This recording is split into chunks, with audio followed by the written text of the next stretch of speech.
What is going on YouTube, gang? This is your boy Texas Yankee. We're about to get into three possible NBA offseason trades. We're about to break down what could it look like for each of the teams and why these would be a good idea. For this first trade, we have Damian Lillard getting traded to the Miami Heat for Tyler Hero and Duncan Robinson. We also have a first-round pick coming to the Blazers from the Heat 2027, unprotected, and a pick swap in the year 2029. Now, for the Heat, this is obviously a win now move. They're trying to get over the hump, and Damian Lillard is exactly what they need. They need that not off ball, but they need that shot creating, point guard who can create something with the ball in his hands, who can set up the guys, not have to have Jimmy Butler or someone like Gabe Vincent, Tyler Hero being out, Kyle Lowry um, being the lead point. So this is a great trade if you're the Heat, obviously. I think you do give up Hero and Robinson, but you know I think this makes your team better overall. Giving up Hero as the Blazers, you're now going to have a better young core. Obviously, he's a great young asset to build around. You're recouping draft capital. Duncan Robinson probably not going to do too much for you, but he's there for contract reasons essentially. But you get the first round pick and the pick swap, so I think if you are the Blazers, this is something you look into if you're trying to look into moving Lillard, having Tyler Hero, Anthony Simons, and Scoot Henderson with Shaden Sharp. That would be a nice young backcourt, and they'd be able to develop that pretty well. Trade number two, and getting into this trade, we have DeAndre Ayton getting moved from the Phoenix Suns to the Pacers in exchange for Turner, TJ McConnell, and a first-round pick. It is lottery protected. So if they don't get it that year, we'll just move on to the next season, which the protection will move down to a top 10. I think this is a win on both sides. The Pacers have been, rumored in the DeAndre Ayton sweepstakes.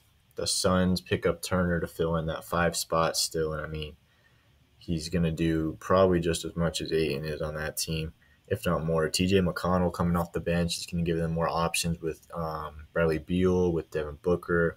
They have campaigns still, but maybe if they want to do something else with that bench. TJ McConnell is one of the best backup point guards in the league. He's going to really add to that depth as well and getting that first-round pick. The Suns don't have a first-round pick until 2030 right now, so I think recouping a little bit of draft capital in this trade is also a big selling point on why the Phoenix Suns would be interested in this. And if you're the Pacers, you're basically just believing you can build around Ayton. And I think it's a decent shot. You might want to pull the trigger on that, especially with, getting Jarris Walker now, with Benedict Mathurin, with Tyrese Halliburton. They have a nice little core of young players. If they get, a good fit between Halliburton and maybe utilizing that pick and roll game with Ayton, you could look at really a resurgence in his career, especially being in a different situation where it's not so much pressure as the Phoenix Suns having all these superstars, being on a super team. He'd be on a younger developing team and could really be more of a point of emphasis for them to work on his skill set rather than just trying to win now. So I think this is a great trade on both ends. Trade number three, we have a crazy trade here. It's a 3-teamer between the Bulls, Mavs, and the Heat. We have Tyler Hero coming in from the Miami Heat along with Duncan Robinson, and that's going to the Chicago Bulls with a first-round pick from the Mavs as Zach Lavine gets flipped to the Mavericks. And Kyrie Irving is going to get moved with a sign and trade over to the Miami Heat. There's a lot of breakdown here, obviously. The Heat, if they can't land Damian Lillard, this is a great another option. Offensively, does very similar things, and if you're the Mavs, you don't know if he's sticking around. And if Kyrie wants to go try to win a championship, which I believe he does, Miami is a spot that he can do that in. Zach Lavine coming over from the Bulls, it's a change of scenery. You have that 4-year contract, so you get the stability that you don't have in Kyrie Irving.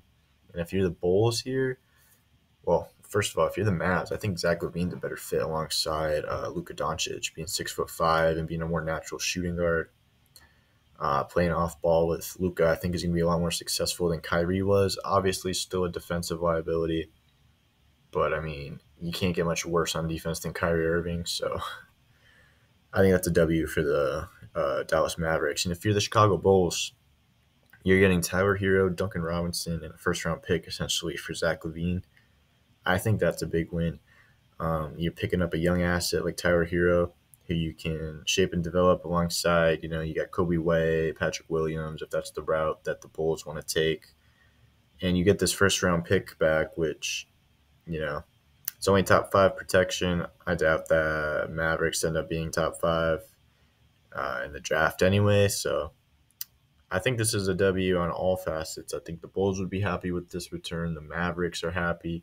They're only giving up a sign and trade Kyrie, who they probably were going to lose in free agency anyway.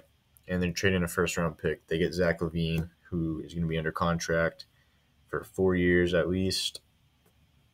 I think if you're the Mavericks, that's a no-brainer. And if you're the Heat, you're basically giving up Hero and Robinson to get Kyrie. So I think it's a W for all 3 teams.